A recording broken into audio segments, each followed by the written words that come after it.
Hello, guys and gals, and we will be reading from the Harvard Classics, The Apology, Phaedo, and Credo of Plato, translated by Benjamin Jowett. The Golden Sayings of Epictetus, translated by Hastings Crossley, and the Meditations of Marcus Aurelius, translated by George Long. This was edited by Charles W. Elliott, LLD, with introductions and notes, and it's by Grolier. And this is the copyright information. Grolier Enterprise offers customized Harvard Classic book plates for deals on ordering, then all that. And it is copyright 1980, 1939, and 1907. Grolier Enterprises Corp., manufactured in the United States. And we'll be reading, here's the introductory notes. And let's get started with that. Introductory note. Socrates, the son of an Athenian sculptor, was born in 469 BC. He was trained in his father's art, but gave it up early to devote his time to the search of truth and virtue. He took his part as a citizen both in war and in peace, and bore the hardship of poverty and a shrewish wife with calm indifference. He did not give formal instruction after the fashion of other philosophers of his time, but went about engaging people in conversation, seeking chiefly by question to induce his contemporaries, and especially the young men, to think clearly and to act reasonably. He made profession of no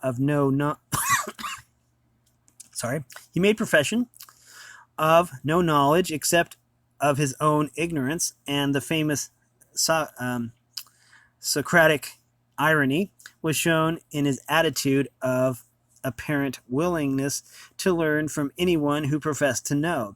The inevitable result of such conversations, however, was the reduction of the would-be instructor to a state either of irritation or the unmasking of his pretensions, or of humility and eagerness to be instructed by his questioner. It was natural that such a habit should create enemies, and Socrates was finally accused of introducing new gods and of corrupting the youth. His defense, as will be seen from the apology, quote unquote, was conducted with his customary firm adherence to his convictions, and with entire fearlessness of consequences. He could, in all probability, have easily escaped the death sentence He easily escaped the death sentence he had he willingly to take a conciliatory tone, but he died BC 399, a martyr of his unswerving dedication to truth.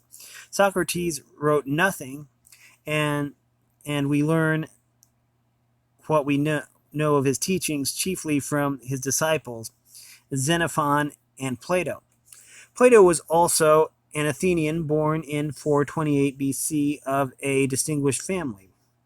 He became a disciple of Socrates at the age of 20, and after the death of his master, he traveled in Egypt, Sicily, and elsewhere, returning to Athens about 388.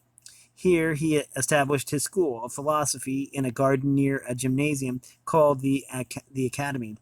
And here he spent the last 40 years of his life, numbering among his pupils his great rival in philosophical renown, Aristotle. Unlike Socrates, Plato took no part in the civic life of Athens, but he was much interested in political philosophy, and is said to have been consulted by statesmen both at home and abroad. All the works of Plato have been preserved, and they include, beside those here printed, the Republic, quote-unquote, Symposium, quote-unquote, Phaedrus, Phaedrus, quote unquote, um, Protagoras, quote unquote, and let's see, Theaetetus, quote unquote, um, Gorgias, quote unquote, and many others. They take the form of dialogues in which Plato himself appears, if at all, only as a listener, and in which the chief speaker is Socrates. As Plato developed the philosophy of Socrates, especially on speculative lines, far beyond the point reached by Socrates himself, it is impossible to judge with any exactness precisely how much of the teaching is the master's and how much the pupil's. The philosophy of these dialogues has remained for over 2,000 years, one of the great intellectual influences of the civilized world, and they are as admirable from the point of view of literature as of philosophy. The style is not only beautiful in itself, but is adapted with great dramatic skill to the large variety of speakers, and the suggestion of situation and the drawing of character are the work of a great artist. The three dialogues here given are at once favorable examples of the literary skill of Plato and intimate picture of the personality of his master. Now, the Apology of Socrates.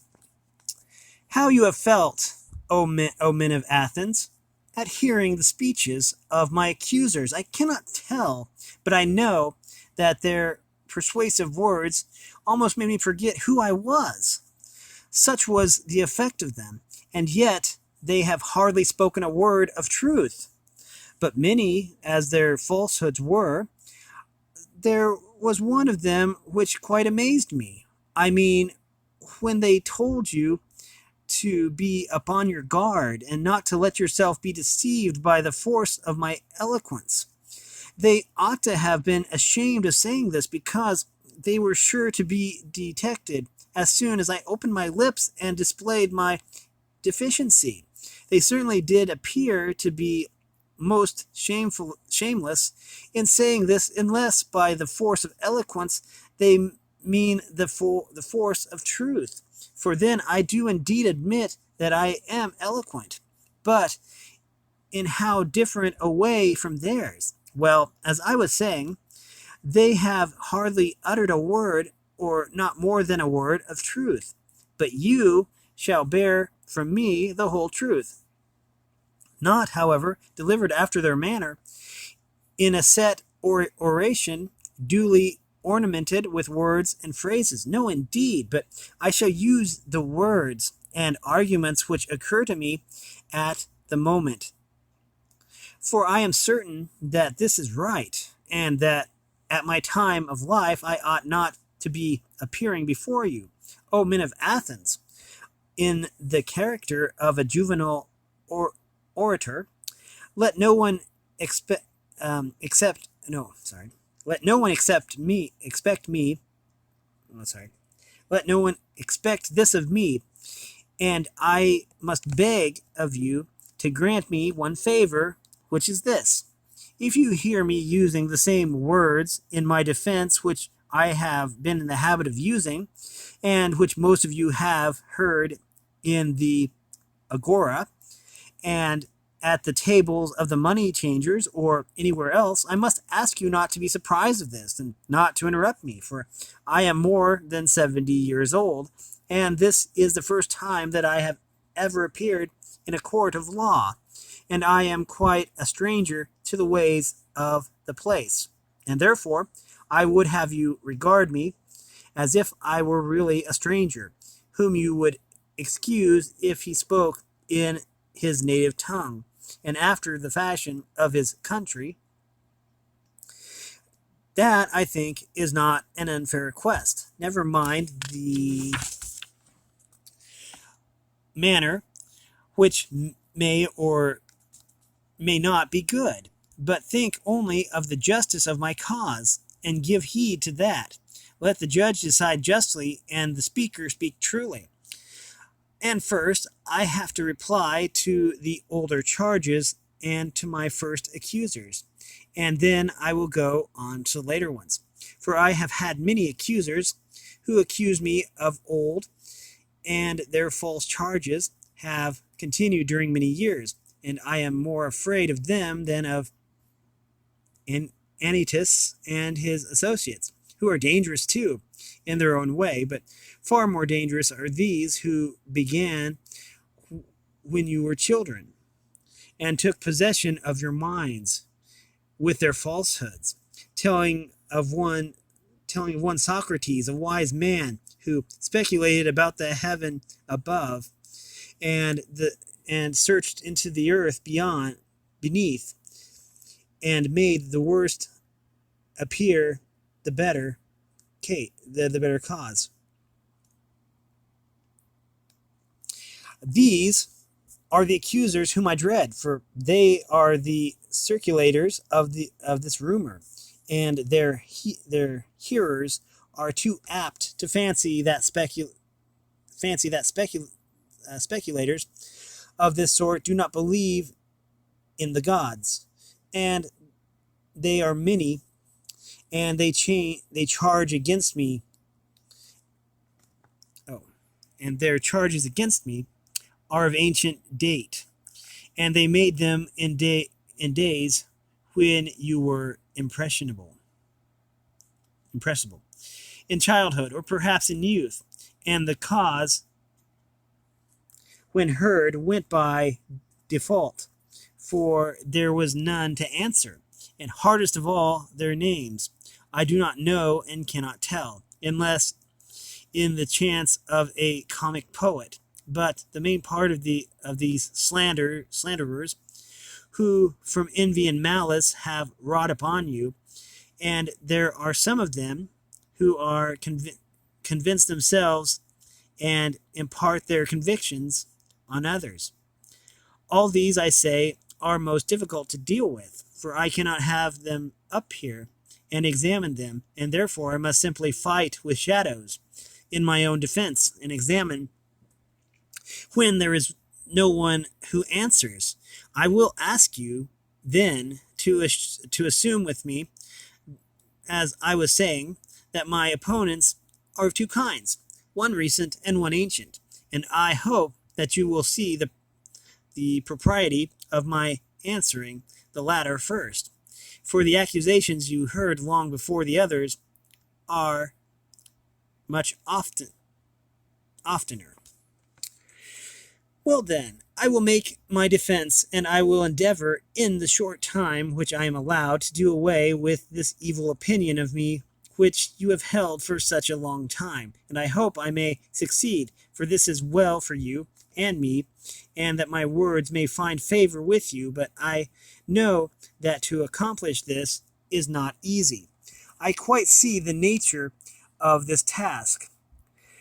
Let the event be as God wills. In obedience to the law, I make my defense.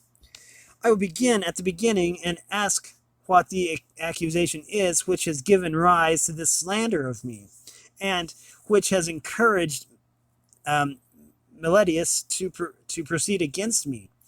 What do the slanderers say? They shall be my prosecutors, and I will sum up their words in an affidavit. Socrates is an evildoer and a curious person who searches into things under the earth and in heaven, and he makes the worst appear the better cause, and he teaches the aforesaid doctrines to others. That is the nature of the accusation, and that is what you have seen yourselves in the comedy of Aristophanes, who has introduced a man whom we call Socrates, going about and saying that he can walk in the air and talking a deal of nonsense concerning matters of which I do not pretend to know either much or little. Not that I mean to say anything disparaging of anyone who is a student of natural philosophy. I should be very sorry if Meletus should lay that to my charge, but the simple truth is, O Athenians, that I have nothing to do with these studies. Very many of those who here present are witness to the truth of this, and to them I appeal. Speak then, you who have heard me, and tell your neighbors, whether any of you have ever known me, hold forth a few words, or in many upon matters of this sort. You hear their answer, and from what they say of this, you may be able to judge of the truth of the rest. As little foundation is there for this report that I am a teacher and take money. That is no more true than the other. Although if a man is able to teach, I honor him for being paid. There is Gorgias of Leontium and Prodicus of Ceos and Hippias of Elis, who go the round of the city and are able to persuade the young men to leave their own citizens, by whom they might be taught for nothing, and come to them whom they not only pay, but are thankful, if they may be allowed to pay them. There is actually a Parian philosopher residing in Athens, of whom I have heard, and I came to hear of him in this way. I met a man who had spent a world of money on the sophists, Callias, the son of Hipponicus, and knowing that he had sons, I asked him, Callias, I said, if your two sons were foals or calves, there would be no difficulty in finding someone to put over them. We should hire a trainer of horses, or a farmer, probably, who would improve and perfect them in their own proper virtue and excellence. But as they are human beings, whom are you thinking of placing over them? Is there anyone who understands human and political virtue? You must have thought about this as you have sons. Is there anyone? There is, he said. Who is he? Said I. And of what country? And what does he charge? Evenus the Parian, he replied. He is the man, and his charge is 5 minae. Happy is Evenus, I said to myself, if he really has the wisdom and teaches at such a modest charge. Had I the same, I should have been very proud and conceited, but the truth is that I have no knowledge of the kind, O Athenians. I dare say that someone will ask the question, why is this Socrates, and what is the origin of these accusations for you? For there must have been something strange which you have been doing. All the great fame and talk about you would never have arisen if you had been like other men. Tell us, then, why this is, and we should be sorry to judge hastily of you. Now I regard this as a fair challenge, and I will endeavor to explain to you the origin of this name of quote-unquote wise, and of this evil fame. Please attend then, and although some of you may think I am joking, I declare that I will tell you the entire truth. Men of Athens, this reputation of mine has come of a certain sort of wisdom which I possess. If you ask me what kind of wisdom, I reply, such wisdom as is attainable by man. For to that extent I am inclined to believe that I am wise, whereas the persons of whom I was speaking have a superhuman wisdom, which I may fail to describe because I have it not myself.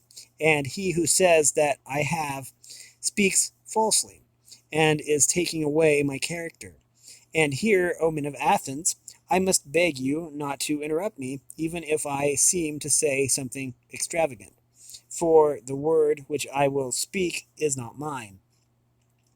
I will refer you to a witness whom is worthy of credit, and will tell you about my wisdom, whether I have any, and of what sort. And that witness shall be the God of Delphi. You must have known um, Caraphon. He was early a friend of mine, and also a friend of yours, for he shared in the exile of the people, and returned with you. Well, uh, Caraphon, as you know, was very impetuous in all his doings, and he went to Delphi and boldly asked the oracle to tell him whether, as I was saying, okay, oracle to tell him whether, as I was saying, I must beg you not to interrupt. He asked the oracle to tell him whether there was anyone wiser than I was, and the Pythian prophetess answered that there was no man wiser. Caraphon is dead himself, but his brother, who is in court, will confirm the truth of the story. Why do I mention this? Because I am going to explain to you why I have such an evil name. When I heard the answer, I said to myself, what can the god mean? And what is the interpretation of this riddle? For I know that I have no wisdom, small or great. What can he mean when he says that I am the wisest of men? And yet he is a god and cannot lie. That would be against his nature. After a long consideration, I at last thought of a method of trying the question. I reflected that if I could only find a man wiser than myself, then I might go to the god with a refutation in my hand. I should say to him, here is a man who is wiser than I am, but you said that I was the wisest. Accordingly, I went to one who had the reputation of wisdom, and observed him. His name I need not mention. He was a politician whom I selected for examination, and the result was as follows. When I began to talk with him, I could not help thinking that he was not really wise, although he was thought wise by many, and wiser still by himself. And I went and tried to explain to him that he thought himself wise, but he was not really wise, and the consequence was that he hated me, and his enmity was shared by several who were present and heard me. So I left him, saying to myself that I so I left him saying to myself as I went away, well, although I do not suppose that either of us know anything really beautiful and good, I am better off than he is, for he knows nothing and thinks that he knows. I neither know nor think that I know. In that in this latter oh, in this latter particular, then I seem to have slightly the advantage of him. Then I went to another who had still higher philosophical pretensions, and my conclusion was exactly the same. I made another enemy of him and of many others beside him. After this, I went to one man after another, being not unconscious about the enmity which I provoked, and I lamented and feared this. But necessity was laid upon me.